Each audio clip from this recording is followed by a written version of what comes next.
ಎಲ್ಲೋಗಿದ್ದೆ? ದವಾಖಾನಿಗೆ ಹೋಗಿದ್ದೆ. ಯಾಕೋ ಕೋಪದಲ್ಲಿದ್ಯಾ? ಏನಾಯ್ತೀಗ? ಏನಿಲ್ಲ ಬಿಡು. ಸುಮ್ಮನೆ ಹೇಳು ಏನು ವಿಷಯ ಅಂತ. ನಿನ್ನ ಮಗಳು ನಿನ್ನ ಕೈಗೆ ಸಿಗ್ತಾಳೆ ಅಂತ ಅನ್ಕೊಂಡಿದ್ಯಾ? ಸುಮ್ಮನೆ ನನ್ನ ಮಗಳು ನಿನಗೆ ಅಂತ ಇಲ್ಲದೆ ಇರೋದನ್ನೆಲ್ಲ ಹೇಳಿದೆ. ಈಗ ನೋಡಿ ಏನಾಯ್ತು. ಏನಾಯ್ತು ಮಾರಾಯ? ಏನು ಹೇಳ್ತಿದ್ಯಾ? ಕಲ್ತ್ ಹಕ್ಕಿನ ಪಂಜರದಲ್ಲಿ ಇಟ್ಟು ಸಾಕ್ಬೇಕು. ಬೇಕಾ ಬಿಟ್ಟರೆ ಮನೆ ದಾರಿ ಮರೆತು ಹೊಸ ದಾರಿ ಉಡ್ಕೊಳುತ್ತೆ. ಈಗ ಏನಾಯ್ತು ಅಂತ ಇಷ್ಟೆಲ್ಲ ಮಾತಾಡ್ತಿದ್ಯಾ? ನಿನ್ನ ಮಗಳು ಪೂರ್ತಿ ಬದಲಾಗಿದ್ದಾಳೆ. ಹಾಕೋ ಬಟ್ಟೆಯಿಂದ ಹಿಡಿದು ಆಡೋ ಮಾತೆಲ್ಲ ಚೇಂಜ್ ಆಗಿದೆ. ಅದಕ್ಕೇನಂತೀಗ? ಈಗಿನ ಕಾಲದ ಹುಡುಗಿರು ಹೆಂಗಿರ್ತಾರೆ ಹಂಗಿರ್ಲಿ ಬಿಡು. ಅದರಿಂದ ನಿನ್ಗೇನು ಸಮಸ್ಯೆ? ಇವತ್ತಿಂದ ಸಮಸ್ಯೆ ಶುರು ಆಯ್ತು ಅನ್ಕೋ. ದಿನ ಮಕ್ಕಳು ಸ್ಕೂಲಿಗೆ ಹೋದಾಗೆ ಆಶ್ರಮಕ್ಕೆ ಹೋಗ್ತಾ ಇದ್ಲು. ಈಗ ಸ್ಕೂಲಿಗಲ್ಲ ಅಂತ ಅರ್ಥ ಆಗಿದೆ. ಮತ್ತೆ ಎಲ್ಲ ಬಿಡ್ಸಿ ಹೇಳ್ಬೇಕು ನಿನಗೆ. ಆ ಮೆಂಟಲ್ ನನ್ನ ಮಗನ ನಿನ್ನ ಮಗಳು ಹಚ್ಕೊಂಡಿದ್ಲು, ಅದು ಫೈನಲ್ ಹಂತಕ್ಕೆ ಬಂದಿದೆ.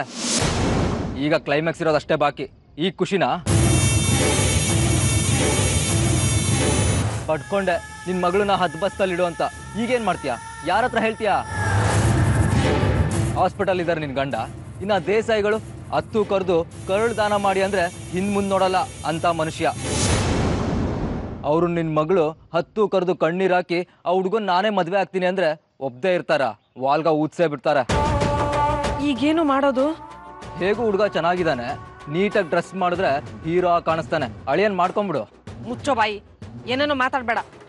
ಈಗಲೇ ಹೇಳಿದ್ದೀನಿ, ಬರ್ದಿಟ್ಕೊಂಬಿಡು. ಅದು ಹೀಗೆ ಆಗೋದು. ಜಾನಕಿ ನನ್ನ ಮಾತು ಕೇಳ್ತಾಳೆ ನಂಜು. ನಾನು ಅವಳಿಗೆ ಬುದ್ಧಿ ಹೇಳ್ತೀನಿ, ನೀನು ಯೋಚನೆ ಮಾಡಬೇಡ. ನಿನ್ನ ಪ್ರಯತ್ನ ಏನಿದ್ರು ಮರಳುಗಾಡಲ್ಲಿ ಬಾವಿ ತೋಡ್ದಾಗೆ. ನೀರಂತೂ ಸಿಗಲ್ಲ, ಆಯಾಸ ಅಷ್ಟೇ. ಟ್ರೈ ಮಾಡು, ಓಯಸಿಸ್ ಆದರೂ ಸಿಗ್ಬೋದು.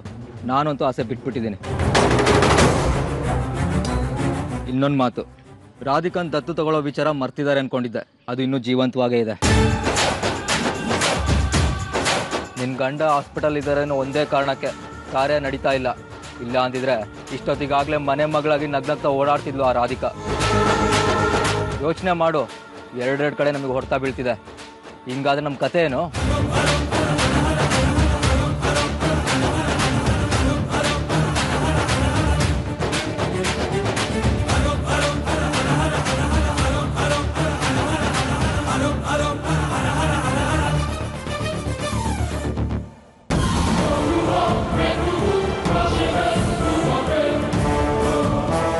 ಎಲ್ಲಿ ಜಾನಕಿ ಇನ್ನು ಬರಲೇ ಇಲ್ವಲ್ಲ?